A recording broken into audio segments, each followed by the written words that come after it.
여러분 안녕하십니까? MBC 뉴스데스크 계속해서 대전, 세종, 충남입니다.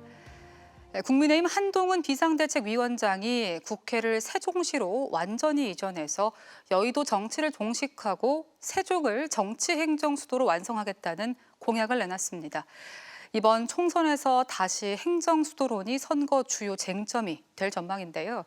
야당은 그동안 여당이 행정수도 완성에 소극적이었던 만큼 진정성이 의심된다며 개헌과 실천 계획부터 약속할 것을 촉구했습니다. 조형찬 기자입니다.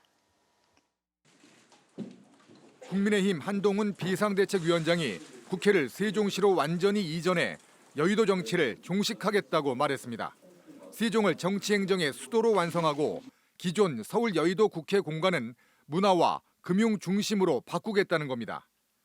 행정 비효율의 해소, 국가 균형 발전의 촉진, 지역 경제 활성화라는 세 마리 토끼를 잡고 세종시를 미국의 워싱턴 DC처럼 진정한 정치 행정의 수도로 완성되게 할 것이라고 확신합니다.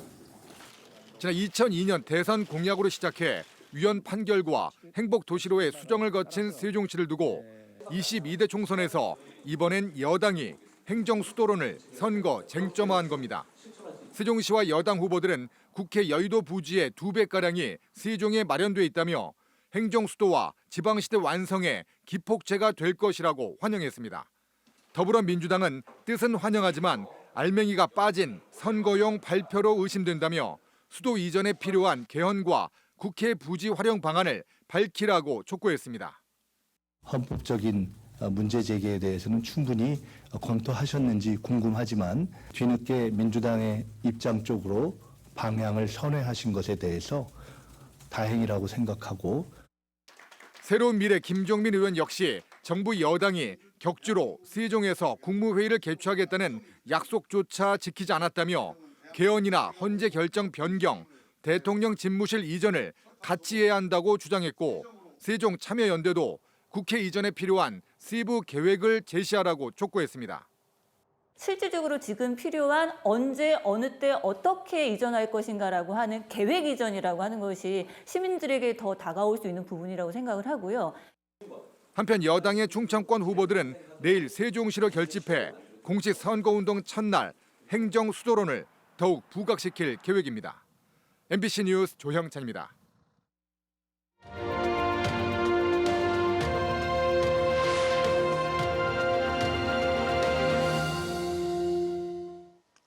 유권자들의 선택을 돕기 위해 총선 후보들의 공약을 들여다보는 시간. 오늘은 보령 서천 선거구입니다.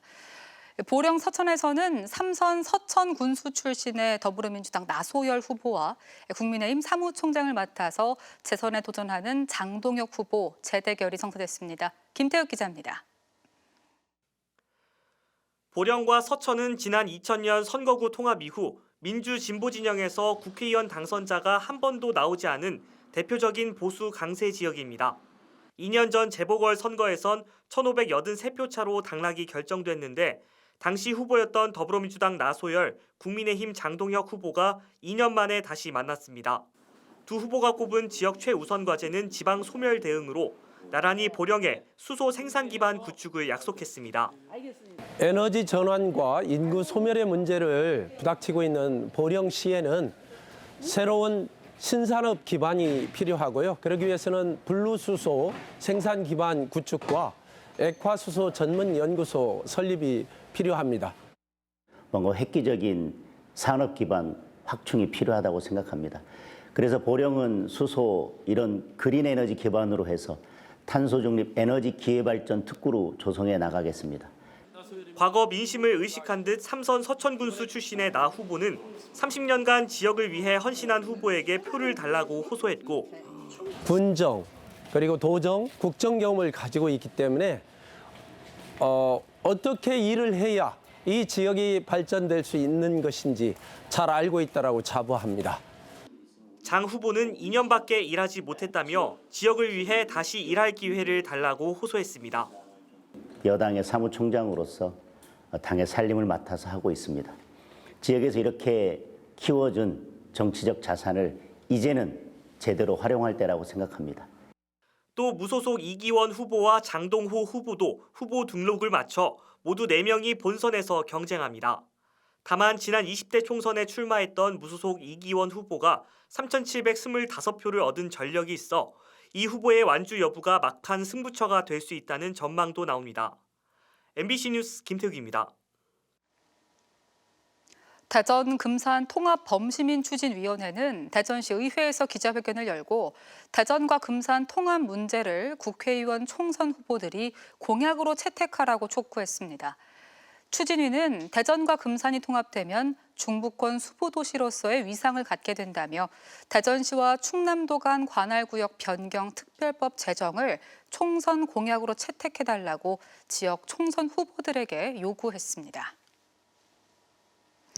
홍성 예산에 출마한 더불어민주당 양승조, 국민의힘 강승규 후보가 각각 지역 공약과 홍문표 의원과의 화합과 정책 승계 등을 발표했습니다. 더불어민주당 양승조 후보는 공약 기자회견을 열고 서해선, 경부선, KTX 조속 추진과 예산사과 100년 종합연구소 설치, 홍성교도소 이전과 내포신도시 공영터미널 조기 건설 등을 추진하겠다고 약속했습니다. 국민의힘 강승규 후보는 홍문표 의원이 본인 지지를 공개적으로 선언했다며 홍 의원이 추진해온 농업면세유 연장, 농기계 임대법 등의 정책을 이어받겠다고 밝혔습니다. 총선이 다가오면서 불법 설치된 정당 현수막이 기승을 부리고 있습니다. 올해부터 현수막 설치 규정을 강화했지만 공식 선거 운동이 시작되면 현수막 난립은 더 심해질 수 있다는 우려가 나옵니다. 박선진 기자입니다. 대전의 한 어린이 보호구역. 4.10 총선을 앞두고 정당을 홍보하는 현수막들이 걸려 있습니다. 모두 불법입니다. 개정 5개 광고물법이 시행되는 올해부터 어린이 보호구역과 소방시설 주변 주정차 금지 표시 구간에는 현수막을 설치할 수 없습니다. 이 사거리에만 불법 정당 현수막이 3개나 걸려 있습니다. 지난 석 달간 대전에서 적발된 불법 정당 현수막은 모두 326건. 현수막 높이 기준 등 설치 방법 위반 105건, 15일인 설치 기간 초과 65건 등의 순이었습니다. 교차로나 횡단보도 등 보행자 통행이나 차량 운전에 방해가 될 수 있는 장소에서는 땅에서 2.5m 이상 띄우고 현수막을 설치해야 하는데 이 규정이 단골 위반 항목입니다. 현수막이 있어가지고 신호등도 잘 안 보이고 책자로 오는 거 그거 자세하게 그거 보지 그 현수막 걸린 거 그거 봐야 서로 별로 무의미하다. 문제는 공식 선거운동이 시작되면 현수막 난립이 더 심해질 수 있다는 겁니다. 5개 광고물법을 적용받는 정당 현수막과 달리 후보자 홍보 현수막은 공직선거법을 따라 스쿨존 등 설치 장소에 제한을 받지 않고 높이 규정도 따로 없기 때문입니다. 결국 정치권의 자정 노력에 기댈 수밖에 없습니다. 시민들의 안전들 그런 부분들을 위해서 정당에서 그 스스로 정비하는 그런 사례가 많이 발생하면 좋겠습니다. 또 공식 선거운동이 시작되면 총선 당일까지 정당 현수막은 불법이고 후보자 홍보 현수막만 설치할 수 있습니다. MBC 뉴스 박선진입니다. 더불어민주당 세종갑 이영선 후보에 이어 국민의힘 세종을 이준배 후보에게도 재산신고 누락 의혹이 제기됐습니다. 세종 참여연대는 성명을 내고 이준배 후보가 세종시 정무부시장 재임 시절 본인과 가족 명의로 비상장 주식 2억 원가량의 신고를 누락한 사실이 후보자 재산 등록 과정에서 드러났다며 해명을 요구했습니다. 또 공직자윤리법에 따른 재산 공개와 공천 심사 후보의 재산 신고를 검증할 수 있는 제도 개선을 촉구했습니다.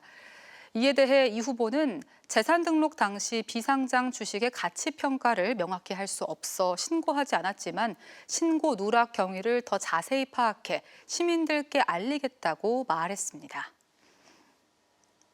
정의당 대전시당 위원장 출신으로 더불어민주연합에서 비례 10번을 받은 한창민 후보가 오늘 대전시 의회에서 기자회견을 열고 대전 진보 정치의 류현진이 되겠다며 각오를 밝혔습니다. 민주당을 탈당해 조국 혁신당으로 옮긴 뒤 비례 8번을 받은 황운하 의원도 기자회견을 열고 당선되면 대전 출신으로서 지역 현안 해결을 위해 소임을 다하겠다고 밝혔습니다. 한편 국민의힘 비례위성정당인 국민의 미래에는 세종시 의원을 지낸 이소희 변호사가 비례 19번을 받아 활동 중입니다. 요즘 의사가 모자라서 증언을 추진하고 있는데 판사 수도 매우 부족합니다. 그만큼 사건 처리가 늦어지면서 국민의 피해가 커지자 법원장까지 직접 재판을 맡아 밀린 사건을 심리하고 있습니다. 이승섭 기자입니다. 대전지법 민사 4단독 재판부가 민사 사건을 들여다보고 있습니다. 재판장은 대전지방법원장인 김용덕 부장판사. 김 판사는 법원장으로서의 행정 업무에 더해 이달부터 길게는 5년 넘게 해결되지 않은 민사 소액 사건 60건을 심리하고 있습니다. 사건이 많이 적체가 돼 있고 장기 미제를 해결할 수 있다면 법원에 국민의 도움이 되지 않겠나 싶어서. 진성철 특허법원장은 최근 루이비통의 상표권을 침해했다며 손해를 배상하라는 1심 판결에 불복한 명품 리폼업자의 항소심을 배당받았습니다. 진 법원장은 판사의 업무량이 급증해 사안이 중대하고 사회에 미치는 영향이 큰 사건을 맡았다고 설명했습니다. 과거에 비해서 많은 주장 서명과 서청이 접수되고 있습니다. 그래서 같은 한 건이라도 법관이 보아야 하는 그 쪽수가 한 2배 정도로 늘었다고 생각됩니다. 지난 2022년 법원에서 민사 합의 사건의 1심 판결이 나기까지 걸린 기간은 평균 14개월로 5년 전보다 4개월가량 늘었습니다. 모든 국민은 신속한 재판을 받을 권리를 가지는데도 법원이 이를 지키지 못하여 국민의 고통을 가중시키고 있습니다. 하지만 법률로 규정된 판사의 정원은 3,214명으로 10년째 제자리이고 현재 정원의 99.3%가 차 있어 신임 법관의 임용은 극소수에 머물 전망입니다. 법무부가 오는 2027년까지 판사 정원을 지금보다 370명 늘리는 내용의 법안을 발의했지만 1년 넘게 처리되지 못한 채 21대 국회와 함께 곧 폐기될 것으로 보입니다. MBC 뉴스 이승섭입니다. 조희대 대법원장이 오늘 대전 고등법원과 대전지방법원, 대전가정법원과 특허법원을 들러 직원들을 격려하고 의견을 들었습니다. 지난 14일부터 2달 일정으로 전국 일선 법원을 순회 중인 조 대법원장은 대전 지역의 법관과 직원들을 만나 사법부 안팎에서 당면한 과제들을 설명하고 건의사항을 들었습니다. 한덕수 국무총리가 오늘 충남대 병원을 찾아 의료진의 집단 행동에 대비하고 있는 현장 상황을 점검했습니다. 한덕수 총리는 응급의료센터 등을 둘러보며 일선 병원의 비상진료 대응 상황을 확인하고 의료진과 간담회를 열어 애로사항을 듣고 의료진을 격려했습니다. 한편 6주 넘게 진료를 거부하는 전공의의 공백을 메우기 위해 건양대병원에 공보의와 군의관 4명이 배치됐고 충남대병원에도 3명이 추가 투입되는 등 공보의와 군의관 11명이 지원됐습니다. 대전시 유성구의 한 유치원에서 어린이 50여 명이 집단으로 구토와 설사 등의 장염 증세를 나타냈습니다. 대전 유성구 보건소는 지난 21일 관련 신고를 받고 역학 조사한 결과 식중독균이 검출되지 않았고 해당 유치원은 어제부터 신고 이후 일시 폐쇄했던 급식실의 운영을 재개했습니다.